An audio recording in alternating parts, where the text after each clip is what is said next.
So when I decided to make this video, I was like, let's just talk about this obscure occultist that people don't know as much about as they probably should. Then I was like, well, that is an interesting rabbit hole that I probably need to go down to understand the context of this person. Until eventually I realized that I was in a maze where every single corridor had so many rabbit holes that it could trigger someone's trypophobia. So that's why this took so long. And it turns out much of what is in this Interesting Lives installment cannot even be trusted because Helena Blavatsky, much like many others of her kind, such as L. Ron Hubbard, really liked to sort of not tell the truth about things and make up stories. But let's start at the beginning, shall we? Helena Petrovna Blavatsky, known to her friends much later primarily as HPB, was born on the 12th of August 1831 in Yekaterinoslav, Ukraine, though at the time it was the Russian Empire.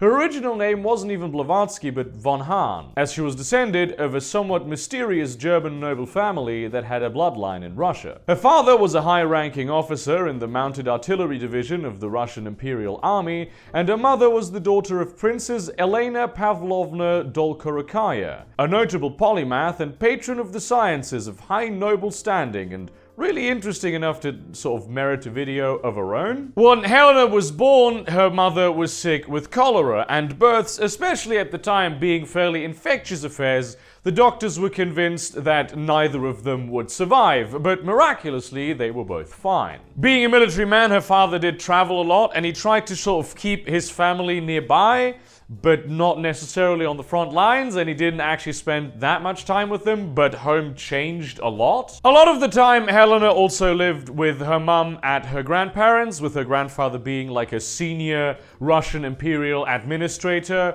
who was specialized in integrating not quite integrated, maybe foreign territories into the whole thing. Even though his main posting appears to have been Odessa, he did travel around a lot. And because being an administrator is generally a bit less dangerous than being like a soldier, he could always take the whole family with him. When she was 12, Helena became a bit of a medial phenomenon because she was able to communicate with a dead woman by way of automatic writing, which is basically just you write without thinking about it. Except it turned out that the woman was actually still alive, which Helena just didn't know about, and this informed her later belief that when you communicate with ghosts, it's not the spirits of dead people. She was special in more ways than that, of course. She was apparently very direct and not particularly sociable, not willing to compromise for the good fabric of the aristocracy, which, being part of the aristocracy, can be kind of a problem sometimes. Though she was traditionally educated in the way that aristocrats are, she preferred hanging out with lower class kids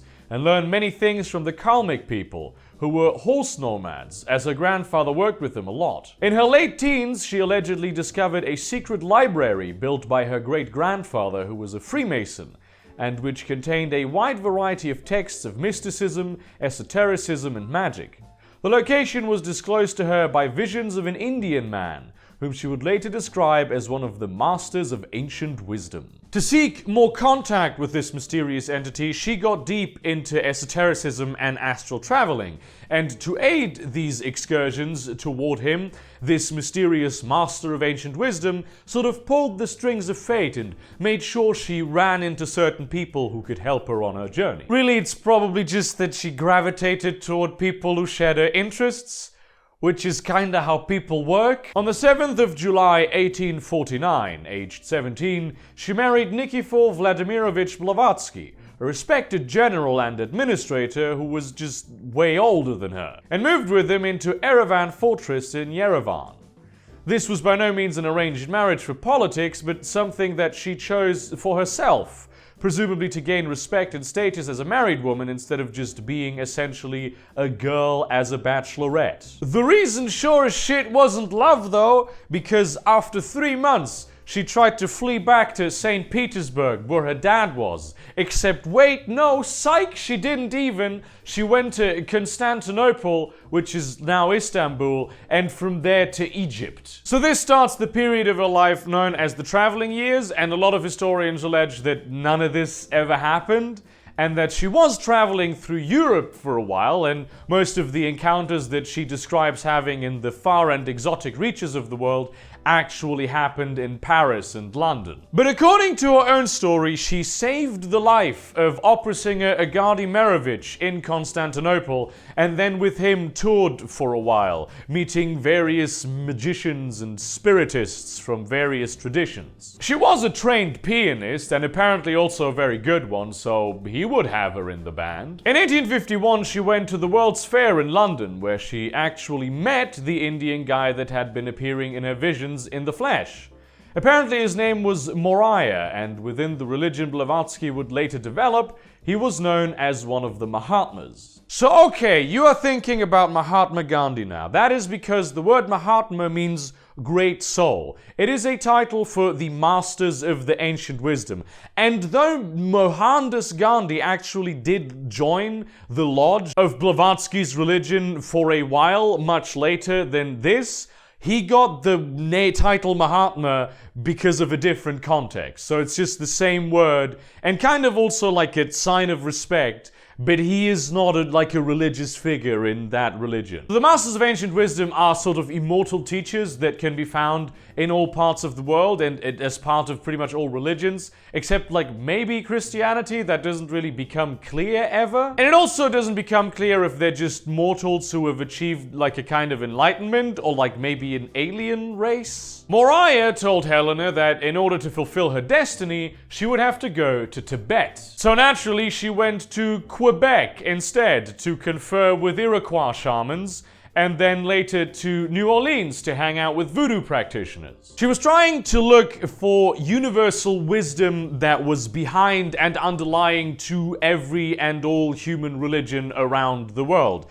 A kind of universal truth that could be distilled into an esoteric framework of belief that would be closest to what religion should actually be. That was why she had to find more of the Masters of Ancient Wisdom around the world and learn from them, and also learn from the holy people in various other religions, except Christianity, because Christianity is evil, and it is divorced from the highly scientific proto-religion that she was trying to discover. Not only that, but like the Christians, especially the Catholic Church, was apparently just directly opposed to the ancient wisdom. That's why they did all the missionary work and destroyed religious texts and religious practices of native peoples around the world. Russian Orthodoxy, though, was okay with Helena. She was cool with them, which maybe because that was what she was born into. I don't know. So this is one of my favorite Helena Blavatsky facts, right?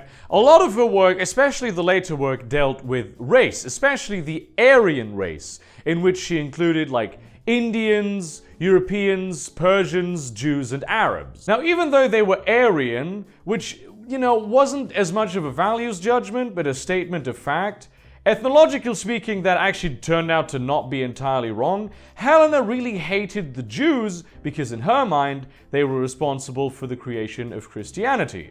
Because of the huge impact she had on esotericism and how much her ideas spread throughout the mystic world, decades later, warped versions of those ideas about the Jews being the root of all evil would find fertile ground with the German folkish movement, which was extremely anti-Semitic anyway, and weasel their way into the more occult aspects of Nazi ideology. Essentially, Helena Blavatsky is the reason why the Nazis adopted the swastika, which had been like an Indian Buddhist symbol for thousands of years, as their own. And this is the symbol of her religion. This is like the logo, the corporate logo of it. And as you keep looking at it, you will realize that the longer you look at it, it just gets better. So Helena apparently tried to get into Tibet several times, which was difficult because everyone, especially Tibet, was very careful about encroaching foreigners. They were very suspicious. And most of the time she was stopped by British authorities, which may have helped foment her reservations towards British imperialism later. So she hung out in India and Ceylon, then went to Japan, and then went to the United States, where she toured mostly the western half of the country as part of the Royal Philharmonic Society. However, in 1856, she did actually manage to get into Tibet with the help of a Tatar shaman who was crossing by foot through certain routes that like only he would have been able to know. And then she just got lost in the mountains and walked around for a while and had no idea where to go or what she was going to find, which was hugely disappointing to her because in her mind, she would just go to Tibet and then find the masters of ancient wisdom. Ultimately, she sort of ascribed it to having gone there too early in her own spiritual development. She then moved to Pskov to live with her family again, living there for 3 years and developing her psychic powers. She actually did become known regionally as a powerful medium among the local aristocracy. She also adopted a kid named Yuri with the opera singer guy from earlier, but the child died in 1867. But before that happened, in 64, she had a riding accident and fell into a coma for several months. And when she awoke from that coma, it turned out she now had full control over her psychic abilities and was ready to continue her quest to find the truth about all religion. After her son died, she allegedly fought alongside Giuseppe Garibaldi in the Italian War for Unification. But like, this is corroborated exactly nowhere. There's not even rumors of like a big Russian woman fighting for Garibaldi and his troops. Garibaldi himself was asked about this, and he was like, I have no idea who you're talking about. She did it mostly because she hated the Catholic Church a lot, though. Like, she wasn't necessarily interested in the cause of a unified Italy. But then she was contacted again by Mariah, who told her that she should come to Constantinople so they could travel together to Tibet, where she could meet another master of ancient wisdom, his good friend Kut Homi, which it does kind of sound like a Star Wars character. Like, it does kind of sound like a Star Wars character. So here's the thing about the Masters of Ancient Wisdom. Though they instructed Helena in truths about the proto-religion that she was trying to find, they were still members of various religions that existed in the world at the time, and not of the proto-religion. So for instance, Kut Homi, he was a part of the Gelug school of Tibetan Buddhism. And according to Blavatsky herself, Buddhism as such, like more like the Indian part of it, was the closest thing that we had in the modern world at the time to the original proto-religion. So Mariah and Kut Homi proceeded to teach her the ancient language of Senza, with which she was able to translate texts that contained truly ancient wisdom. So according to Blavatsky herself, Senza is a language deliberately kept secret so that people who wouldn't understand them can't sort of take advantage of finding out information about these ancient wisdoms. And it's described as like a very, not necessarily archaic, but very primitive form of Sanskrit. Now, even though she had previously claimed that her powers were at full capacity at this point, the ancient masters still managed to help her expand those powers even further, though she did not get to the level of abilities that they had, where they could control people's minds and make objects disappear and reappear. Though this wasn't because she could never have done that because she's not powerful enough, but more because the Masters of Ancient Wisdom are really old and they've had a lot of time to master a lot of technique, which does sort of tick a box in the they're probably just ascended humans column for what the ancient masters are. In 1870, she started actually doing the thing that she had been preparing for all her life. She established her very own cult, a religion that is not really even a religion, but just a scientific study of underlying tendencies within religion. Though at first this mission took mostly the shape of trying to prove that mediums as such were real, while at the same time disproving all those frauds that claimed to be able to commune with the spirits of the dead. To that end, she went back to Odessa with Agadi Metrovich, but after failing to make any money, they decided to move to Alexandria, where Metrovich would be able to get more gigs as an opera singer. However, their boat was carrying black powder and it sort of blew up. Of the 400 passengers on the ship, only 17 survived. Helena Blavatsky was one of them. Agadi Metrovich was not. In Egypt, she sort of ran into another master of ancient wisdom by accident, Master Hilarion, who apparently was Saint Paul the Apostle, which, Saint Paul as in Saint Paul from the Christian religion, which, I suppose there are Christian ancient masters. Although, according to some interpretations, he wasn't yet a master of ancient wisdom, but was traveling to India to basically get officially initiated as one. So he would be inducted into what they called the Great White Brotherhood, which just has nothing to do with the KKK, even though that is 100% what it sounds like. Genuinely, right, there is so much just conflicting source material on Helena Blavatsky, so many like different approaches that biographers have taken, that it's almost impossible to just differentiate between what she considered fact, what she considered opinion, what the people who talked about her consider fact,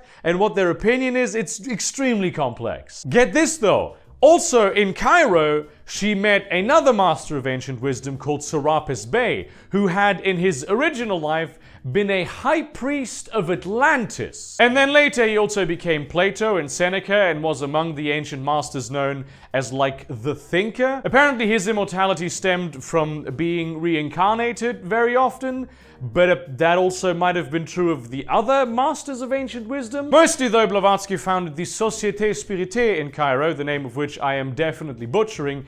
But what is a good esoteric organization if it doesn't have a French name? It wasn't a very long-lived organization. Blavatsky shut it down after like 2 weeks, claiming that most of the mediums that were in there were just frauds. Although some Blavatsky biographers have claimed that it was actually Blavatsky herself who was demonstrated to be a fraud, and that's why she had to shut the place down. She then traveled some more until finally, in July of 1873, moving to New York City, where she quickly established not only her postcard printing business, but also herself as a fascinating figure in a high society very much taken with mysticism.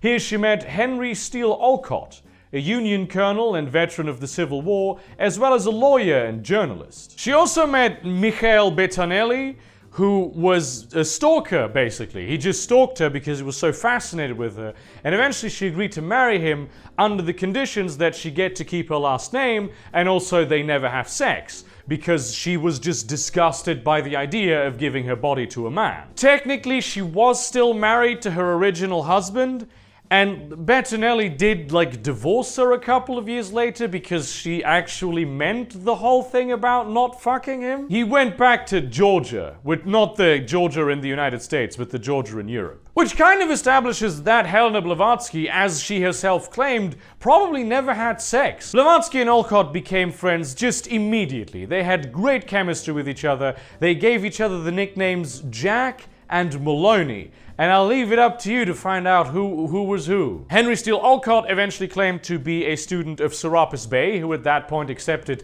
Helena Blavatsky as his new teacher, but she saw him more as like her manager, and that whole thing worked out very well for both of them. They called themselves the Brotherhood of Luxor, and advocated for a life free of sex, drugs, and meat, even though, and this is true, Helena just didn't stop eating meat because she said that she liked it too much. She also smoked like a chimney, so that much for like being drug-free. Eventually they called themselves the Miracle Club, which kind of sounds like a strip club. Together with mystic William Quan Judge, they ended up formally establishing the Theosophical Society, which also became the official name of Blavatsky's self-proclaimed scientific study of the universal proto-religion, Theosophy. Although it proclaims to want to re-establish the one true proto-religion, Theosophy is as such not a religion, and it establishes that essentially the entire universe is a fractal emanating from the divine, but still connected to it.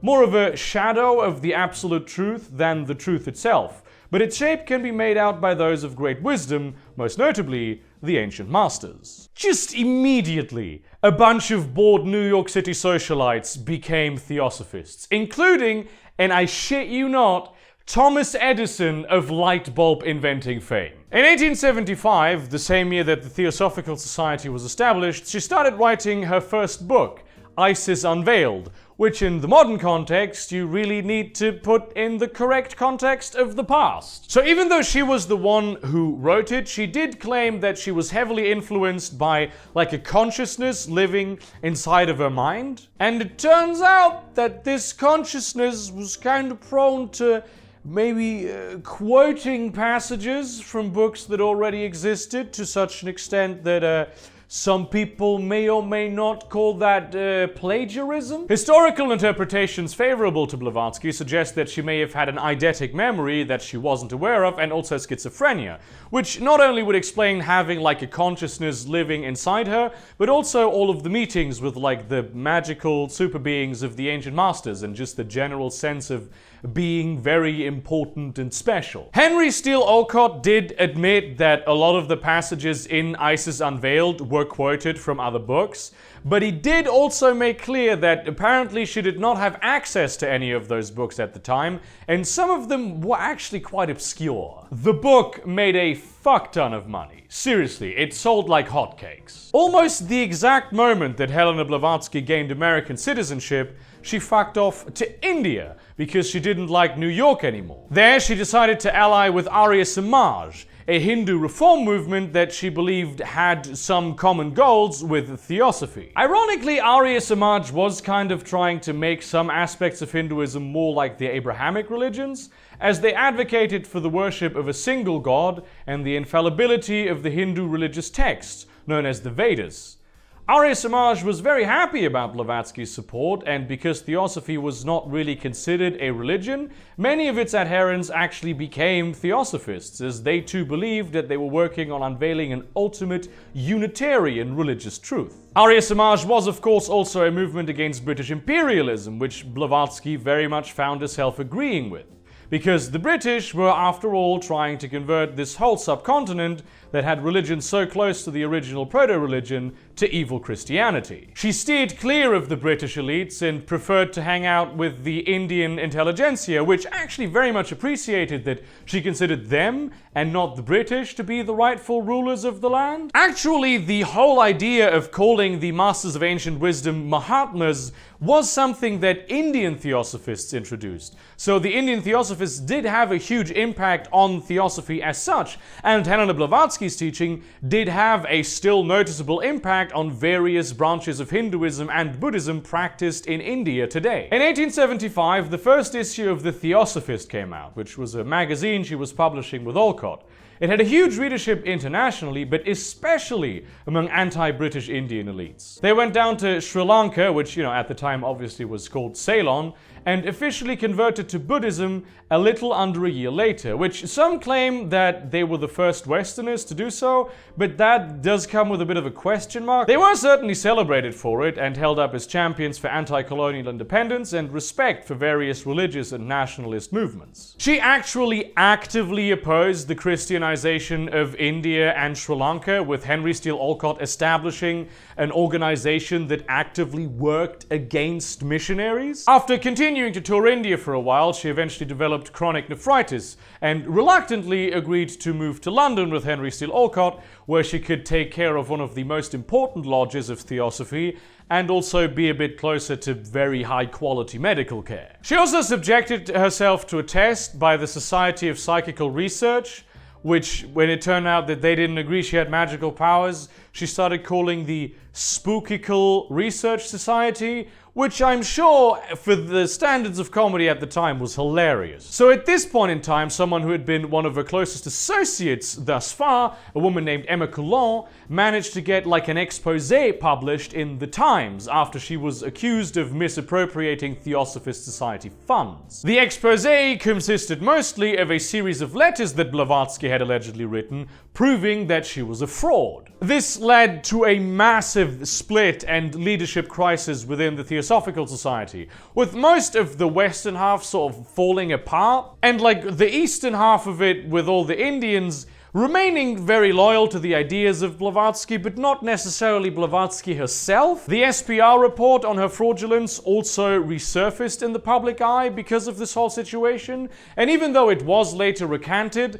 Blavatsky's reputation was pretty much ruined. They even accused her of being a Russian spy. This is, I think, one of the big reasons she's not as well known in the Western canon. Like, you've heard of Aleister Crowley, you might not have heard of Helena Blavatsky ever, even though arguably she had just as much of an impact on occultism in the West, probably a bigger impact on occultism worldwide. With her health deteriorating ever further, she moved to Würzburg, Germany, and later to Ostend, Belgium, to write a new book, The Secret Doctrine, the synthesis of science, religion, and philosophy. In it, she tries to give a scientific basis to Hindu cosmology, and also posits that there were earlier races and civilizations in human evolution that were very different from humans themselves, calling them the root races. Each of these succeeded the other and lasted for a couple million years, inhabiting various mythological continents from Lemuria to Atlantis. Also, racism. So here she declared the Aryans, who once again include all of the Semitic peoples and like European peoples and Indians actually being like sort of the pinnacle of them, as being superior humans inherently because they have more of the spiritual development of the previous races in them. So they were descended of all 7 root races, while all of the other races around the world were only descended of some of them, making them just inherently better than anyone who wasn't an Aryan could possibly ever be. She especially looked down on Africans and Australian Aboriginals. Even though Jews were still considered Aryans in this book, it was used by Nazi propagandists in the Folkish movement. In 1887, Blavatsky returned to London to found her new Theosophist lodge, the Blavatsky Lodge, and a lot of Theosophists that had grown disillusioned with the new direction that the Theosophical Society had taken actually flocked to their own leader. This is also the point in time, roughly, that Gandhi was part of her personal lodge, and it actually like massively influenced his view of Hinduism and its role in India. On the 8th of May 1891, with her kidneys having been failing for years, Helena Blavatsky died of a particularly nasty flu in London. A holiday which is now known as White Lotus Day, which is not so much about mourning Helena Blavatsky, but engaging in the widespread Eastern practice of meditating on the nature of the lotus flower. Her legacy was the single largest occultist movement of her time, an organization numbering over 100,000 people from all walks of life, a contribution to Indian nationalism and independence, and laying part of the foundation for Nazi ideology. She promoted her own brand of gender egalitarianism while at the same time deriding races she considered inferior. Her ideas can be found everywhere in the modern world. She built bridges between East and West, influencing disciplines far beyond the realms of the occult. She kind of paved the way for Eastern religions in the West. So all those soccer mums who were Reiki instructors, kinda Helena Blavatsky's fault. But frankly, I was shocked at how hugely influential and complex this historical character was, even though I'd never heard of her. I mean, I had like heard of her, but like the level of importance that she had. And this is even though you could argue that she had more of an influence than Crowley, because she definitely influenced Crowley himself. She was the Crowley of her time. Genuinely, this has been probably the most interesting of the interesting lives that I've been able to study, and I am impressed with just how fascinating Helena Blavatsky was. There's so much stuff that I wasn't even vaguely able to get into. She had such a massive influence just on Western intellectualism as such. It's crazy. Thank you very much for watching this installment of Interesting Lives. Like, comment, subscribe, share this to your relevant communities, but do not spam them. Consider supporting me on Patreon or Subscribestar, maybe buying some of my merchandise or my fiction book. And in that spirit, look into Helena Blavatsky. Genuinely, she is extremely interesting. And now that you have like a foundation of things that you know like a little bit of, like go down those rabbit holes because they are deep. And see you around, cunts.